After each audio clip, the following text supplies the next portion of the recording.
All right, let's do a quick sound check. Let's make sure audio and sound is coming through and you can hear me, guys. Welcome to this session.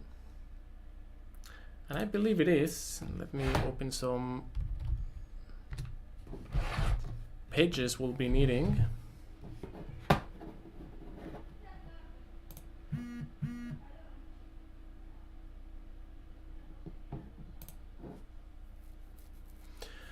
Mark, welcome. Sound is good. Glad. Okay, let's get started here. Welcome everybody, guys. My name is Saul. Glad to be with you. Hi Elmer, hi Darko. Before we get started, remember what I'm going to show you is only the way I approach the market, read the charts, analyze the markets, and hey Carlos, Alex, Green, Tony, welcome guys. So anything I show here is not meant to be a buy or sell signal on any instrument, any time frame, anything. Okay, just don't follow along. This is just for education purposes only. And but hopefully I can show you some principles or something that you can go and apply in your own situations. As on every Monday, we're gonna start with the fundamentals. And we're gonna go through the daily charts to try to identify key levels and the opportunities for the week. I think last we were pretty accurate with some of the movements we expected. Hopefully, this week we can do better. So let's get into it. Let's start. So let me. Alfonso, welcome. Mohammed, welcome. Tony, welcome. So this is the charts. Let me start with the economy, with the fundamentals. So as for today, nothing. In about 1 hour, we have a speech from the Bank of England. We'll try to understand or try to get some hints of what's going to be the CPI and the situation with the macroeconomics in the UK, which is not looking very, very good.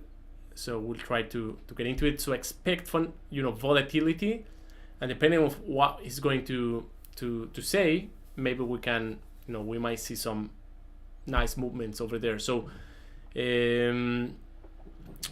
Tuesday, tomorrow, we've got a claim and count change on GBP. Don't expect a lot of trend movement, a lot of volatility.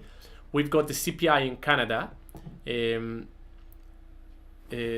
which has been quite stable, okay, around the 5%. So what's the? I'm not sure what's the. Let me check. What's the interest rate in Canada? So it's 4.5 at the moment, the interest rate in Canada. And I believe they'll want to bring inflation a little bit lower in Canada, that 5%, targeting maybe 4.5 or 4% for the year. So there might be a little bit more more increments during the year, but I don't expect much more. And we'll see how the USD Canadian is behaving. So, but we do have that, okay, the CPI, and we've seen how the CPI has been the major mover of the charts lately. Since according to that, there's a reaction of interest rates going up and down. So be aware of that. What else we got? We got Bank of Japan, okay, and their policy statement, and then the policy rate. And they tend to be very, they don't tend to move a lot, okay? And the forecast and the actual number tend to be quite the same. That's why it's not even marked as a high impact event, okay? We don't expect any surprise from this. And then Wednesday we got the CPI in UK. This is going to be a big one. Of course, inflation is crazy high, okay, above 10%, and the and the interest rate is around 3.5, which is quite low. I think we have more room to go on the increments in the increase on interest rate in the UK in order to start decreasing the inflation levels. So I think the movement we've got on the pound dollar, for example, is not, it has the opportunity to make a swing higher as we expect more demand into the into the GBP, expecting increase of the interest rate. Okay, so I don't think the UK wants that high interest rate. Okay, they'll try to decrease it, and the way to do it is just increasing interest rate. 3.5 is not doing the work. They'll have to go higher, as the US did.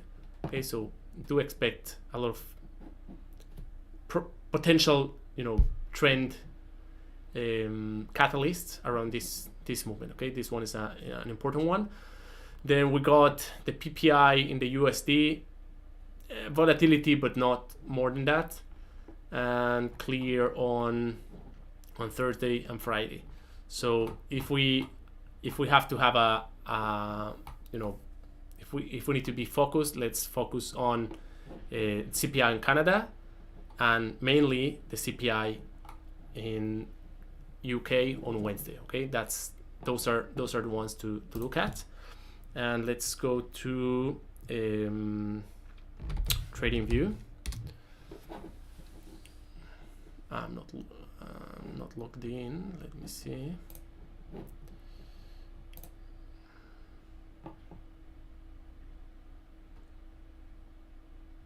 Yeah, I'm fine. No. Okay, we'll do it on our charts. So we've got the charts. Alfonso, hi, how are you? So we got the charts, and we'll go with the with the dollar index analysis on the Euro USD chart, which is pretty much the same. So we have last week we're analyzing this this weak movement and the sideways movement and the attempt to go down, and then the reaction from what was back in time an NFP announcement, and we said there will be continuation higher, and then we have been just pushing high and high. In terms of supply, there's not a lot of supply around the area we're trading. Okay, so if we stopped right there, let's zoom in. Okay, we stopped at those levels which match the supply area right here, and we have done this exercise going into a lower time frame around there. There's a little bit of supply. Okay, from there we had this movement, which was a decent one, but I don't expect the what's left of that supply area to stop this movement. So right now it has paused, and there might be a pullback, but my forecast is a continuation higher. Okay, all the way to a much clearer supply, which is all the way up here. Okay, that would be my target level. For that to happen, we do need to be prepared for a pullback on the dailies. Let's see where that pullback, or how deep that pullback could be. So we'll move into lower time frames. I'm expecting to be some demand there, but let's go to the hourly time frames and see where can we find some demand. So we see that demand area. We see this one, the mid-range one. Let me clear that. Whoop. So we've got that one. That was a news. We've got the mid-range, and we've got the extreme demand. So we do need to be prepared for a pullback. Towards that one, or that one, and from there looking for buying opportunities.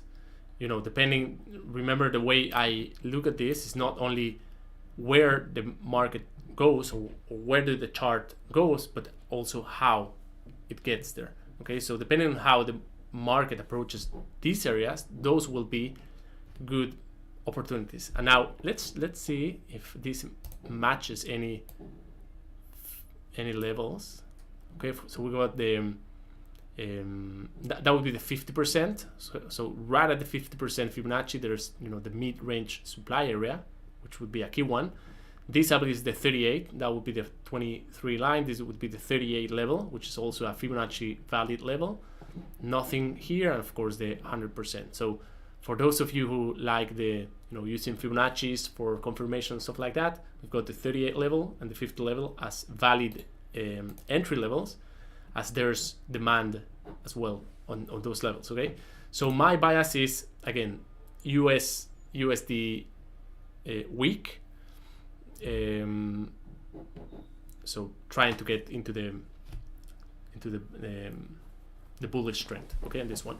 Now let's go to the pound.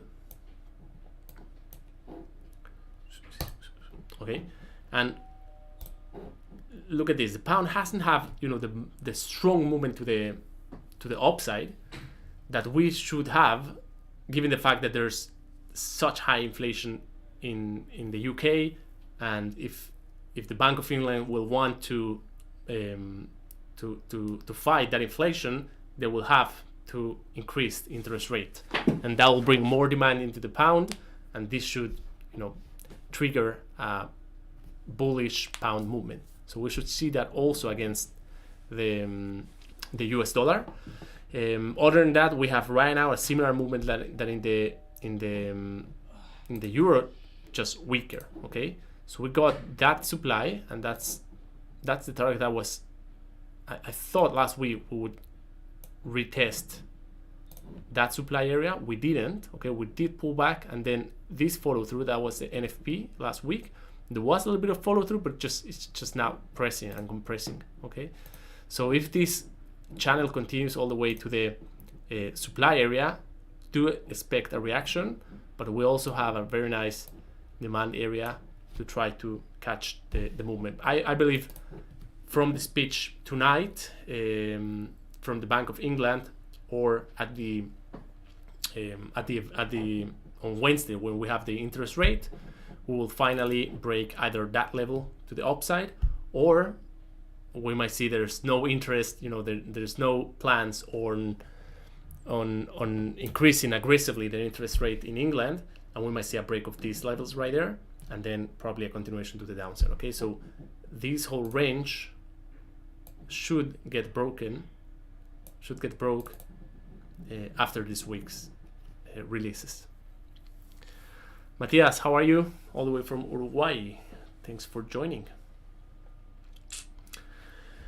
So that's for the pound.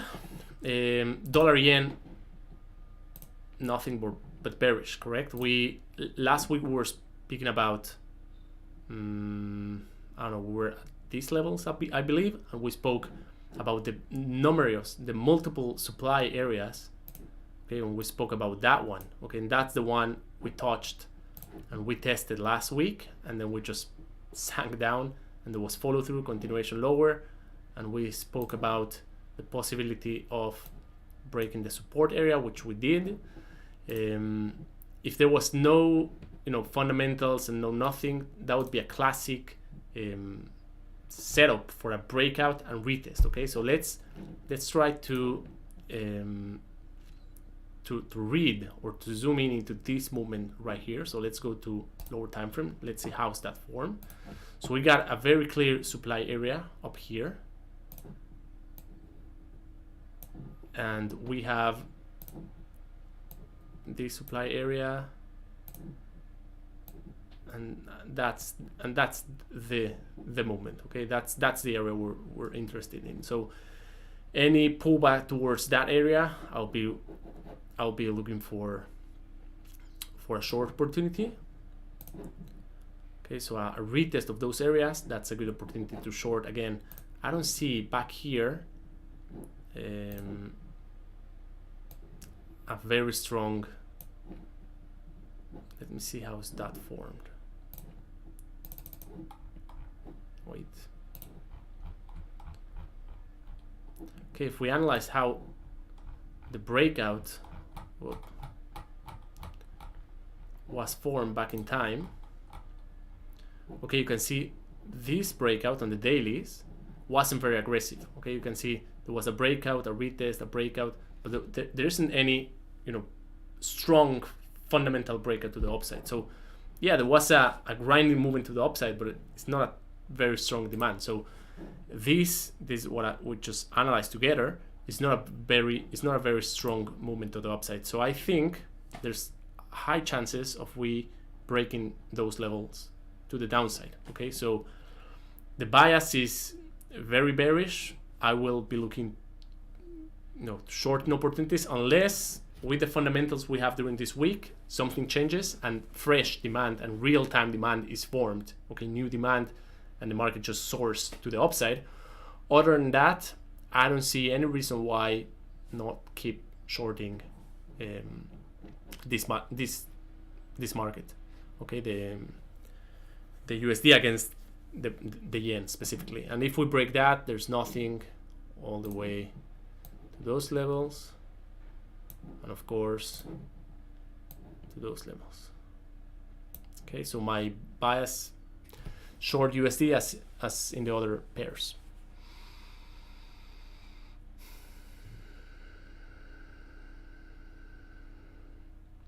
Yeah, so what is the next important demand zone for dollar yen? Should Bank of Japan hike rate this Wednesday? Now stalling around. Yeah, so there's no signs that they're going to hike rate. Okay, there wasn't. The forecast is the same as previous one, and that's why I think we continue seeing this this trend. And actually, you know, we see the support levels. Okay, we see the areas. We see the supports. 122.60 ish and all the way 115, but this one wasn't very strong as well. Okay, we see there's a grinding movement to the upside. You see how tiny are those you know, how the trading was so insignificant during these days. So there's a grinding movement to the upside, but this is not a very strong level. I mean, so if we have a fundamental break to the downside of this level, I don't believe this one is going to hold. Okay, so if there's no new fundamentals or new demands created, and we just continue with the bearish trend, I don't think this is going to hold, and we might see prices all the way down there. Okay, in a few weeks. Of course, if there's intervention of the Bank of England, this might change. Okay, but just the way it looks on the charts, it looks very bearish. Okay, that's it. Crazy Stacey, how are you doing, guys? Yeah, hopefully everyone's fine. Lovely to be here. Yeah, glad to have you. Gold is a good chart also to look at, because we had the compression. Okay, we had this weak movement, and then the confirmation of a breakout, of a strong movement to the upside. So now that leaves behind very strong demand. Okay, and this is the strongest one, the strongest movement. Okay, we can compare that to the weak movement we have on the euro, and then the pullback to the downside, and then the movement to the upside. On the gold, we had no pullback to the downside. We just had a breakout to the upside, and we just broke completely all these supply area. Okay, all that supply that was formed there back, we just broke it to the upside. So all that area, and we'll go and delimit that a bit more, has now formed demand areas, fresh demand areas to buy for. Okay, so the trend here, or the bias for me, is very bullish. Let's zoom into these areas, and let's see, okay, across all this area, where's more specific. Okay, where the movements were initiated. Okay, so let's zoom out a little bit. So we've got this one for a little opportunity. We've got those levels right there, and we have this one is much clearer, that level right there, And I think that's it. I don't see anything else. Okay, so let's get rid of that one. So now if we go back to the dailies, okay, so any pullback to that one, or that one, those are good buying opportunities. And in terms of what's the target, where we're heading, we need to go and see where's the next supply across those levels. So let's do the same exercise now for the supply side. And we need to go back in time, okay, to see where in this area where fundamental levels created. Okay, so we have, or fundamental movements. So we have that one, that's a very clear one. Kind of this one around those levels, we had these movements, some choppiness and follow through. So not a great one. I would stick to that one. And we have the extreme. Okay, now let's cancel this. This one is the cleanest one. So let's just bring that one. Okay, that's it. So that's the target. So now I think price is going to retest that area, but if it's not going to go in a straight line, it's going to pull back sometimes and then continue higher. So my bias is to the long side. Then if I go to 1 hour chart or 5 minute chart or wherever it is, I just look for buying opportunities. Okay, so I wait for setups, you know, price going to these areas or support areas, and then I try to buy from those areas. And we spoke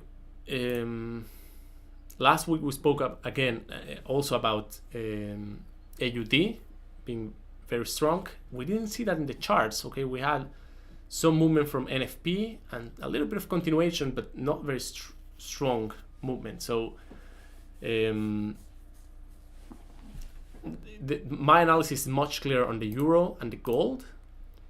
I don't have such a and USD JPY, of course. My analysis on the pound and AUD USD is less clear. Okay, so for this week I'll be focusing on gold, euro, and dollar yen.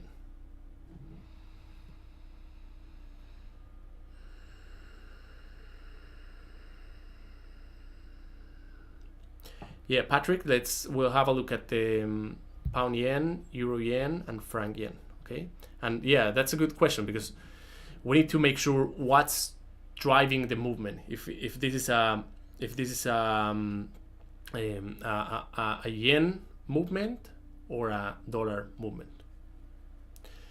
And we've got Bitcoin as well. Yeah, we can have a look at that as well. So let's just take one example here. Let's take euro yen,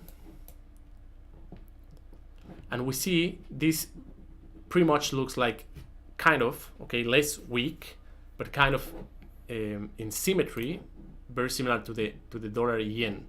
Okay, so it looks like it's more than a euro dollar movement. So it looks like the yen here it's causing the movements. So the euro is currently stronger than the dollar. That's why we want to see that bearish movement. But these supply areas are formed very similarly to the ones on the dollar yen. So I would stick to what's driving these markets being the yen, and I would be looking for shorting opportunities. Okay, not sure if we're going to break. Okay, and if we do, we have much stronger supports areas here. But every each of these movements, and let's just we'll confirm that in a minute, but each of these movements is creating a fresh supply area. Okay, let's just confirm that. Okay, so this one is very clear. That one questionable. Okay, there's this one is a good one, a bit weaker. Okay, but a weak movement like that one, a channel, if this continues to even this movement there, okay, so if this continues to that area or that area or that area, those are great selling opportunities. my bias would be neutral, slightly bearish. Okay, so this and just from this analysis, I pretty much sure what I'm going to see on the pound yen, because pound is weaker than the euro and yen is the same. So if this is a yen driven movement, let's look at pound yen.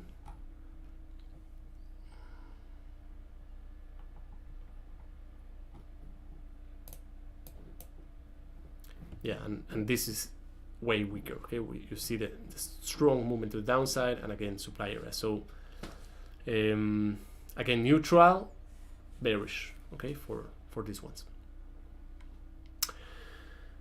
Bitcoin is a good idea, I think. Let's pull it off.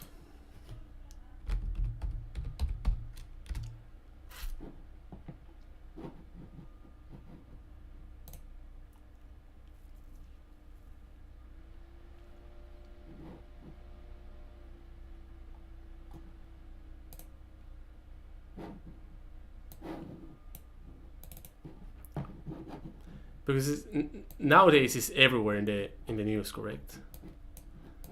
Everyone's looking at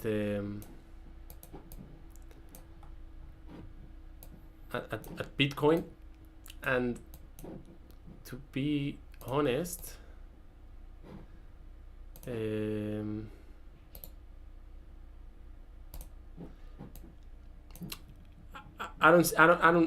not very excited about this movement. Okay, I am invested in the crypto world, in the cryptocurrencies world. I have some Bitcoin and Ethereum and Solana and whatever it is, but I don't think this is the point where we turn into bullish again. I think this is very much copying or imitating the stock market. And yes, we had a strong amount of money flying into the, I just missed it, into the stock market.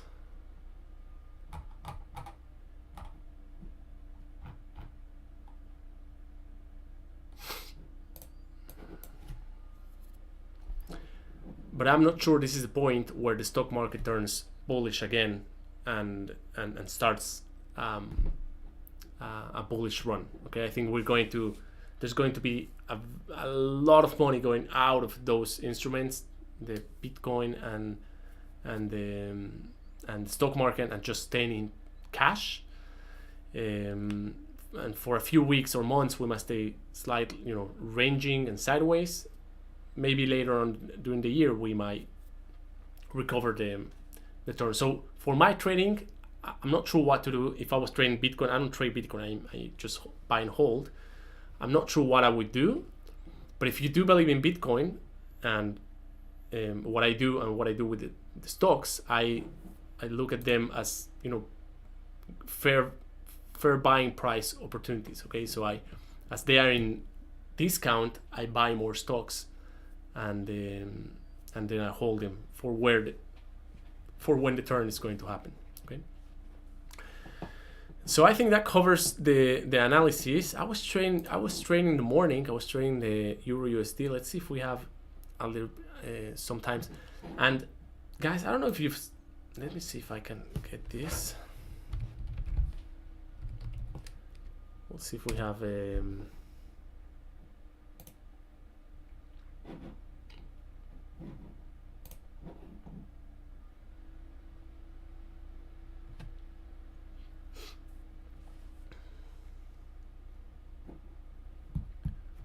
I want to show you something, just not working.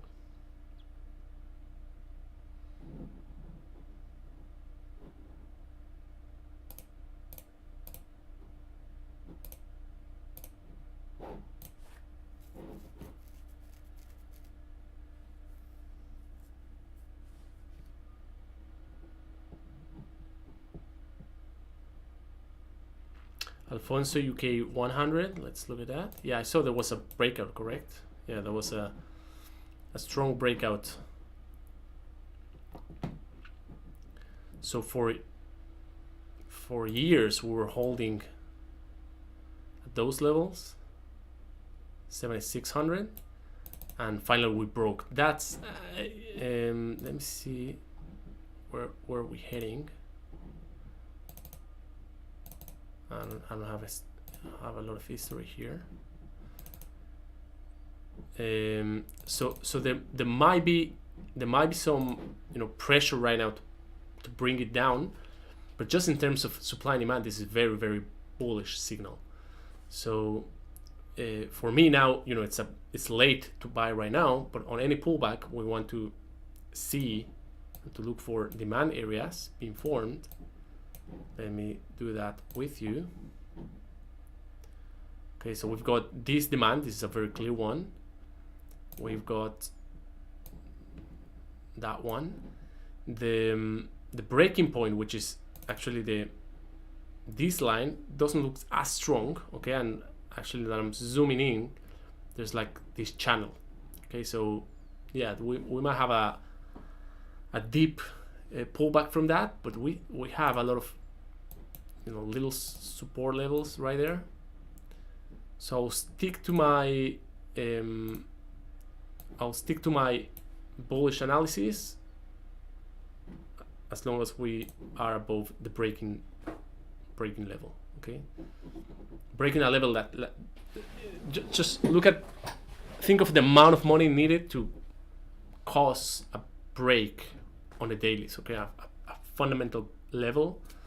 So yeah, on pullbacks there will be more interest in buying this again. Okay, let me see if I could trying to, yeah, I'm trying. I don't know if you're already familiar with these guys, with the ChatGPT. So I'm trying to try playing around with it, and to asking questions about trading. How can I improve my trading? How can this AI technology can help me improve my trading, or whatever it is? And in the fact is, it's not there yet. Okay, it's not capable of writing any code that is related for trading and the strategies. It just gives you, you know, information that you already find in your in the internet, which is only, let me see if I can access now. I want to show you that one. Yeah, it's ChatGPT is at capacity right now, so I cannot access now. But I was trying to, you know, get, you know, when I was getting ready for the trading room, and I was asking, okay, forecast for Euro USD this week. It cannot help you. What are the experts saying about a likely movement on the market this week? It won't tell you. So it won't tell you anything, because, you know, it's not what it's supposed to do. And if you're trying to just get better as a trader using it, it just gives you very, very basic things, such as make a trading plan and control risk and manage risk and stuff like that. So very, very basic. So it's not yet, but I guess we're going to have artificial intelligence very soon, very available for everyone. So, you know, Python, I know I don't code, but I know it. We use it here at the company. Some of our code is on Python, but I don't write on Python. I don't know. Let's see.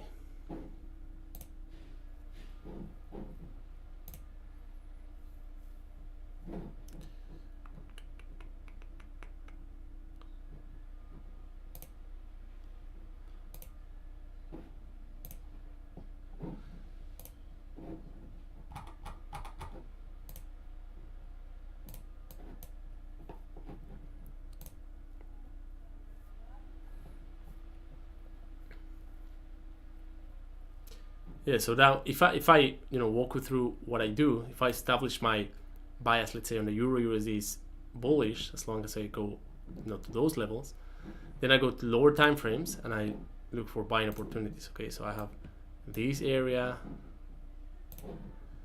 and that area. So then I wait for price to go to those areas, and I start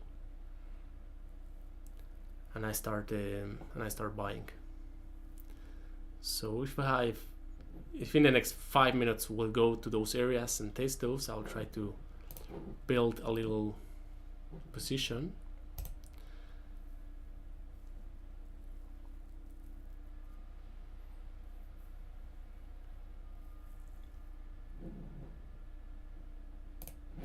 And gold will be the same. We establish is very bearish.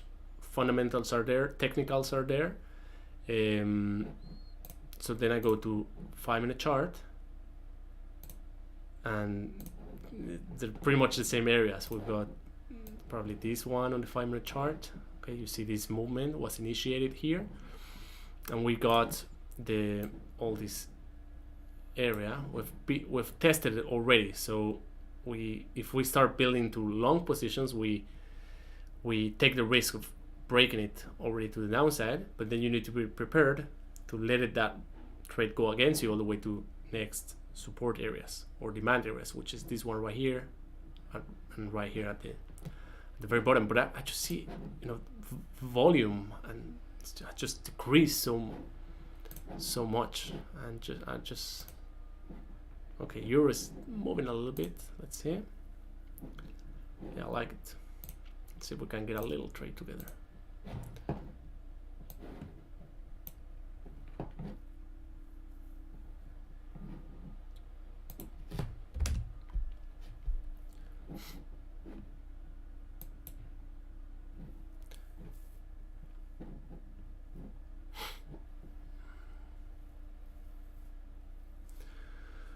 So I needed to move a little bit lower. So I have this, I would build a little tiny position about there, and then stronger around these areas. The thing is, guys, I need to run into a meeting in a few minutes. So if we don't get that movement soon, we'll just have to wrap up.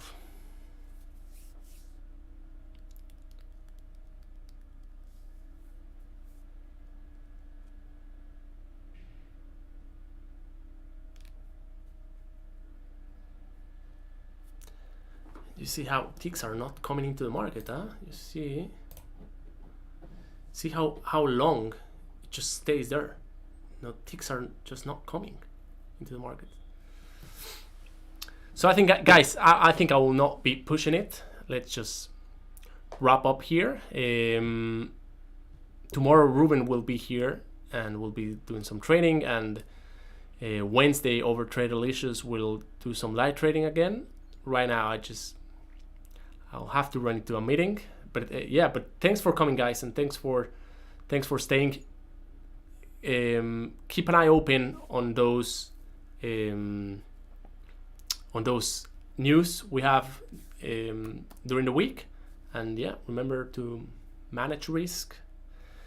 So next session would be tomorrow. Ruben will be here, same time, same place, and over Traderlicious. Traderlicious, just look at the YouTube. We're gonna be trading the London session, but Jordan was going to be doing a lot of sessions by himself. Okay, guys, thank you very much. I really have to go, but yeah, pleasure. See you next time. Bye bye, guys.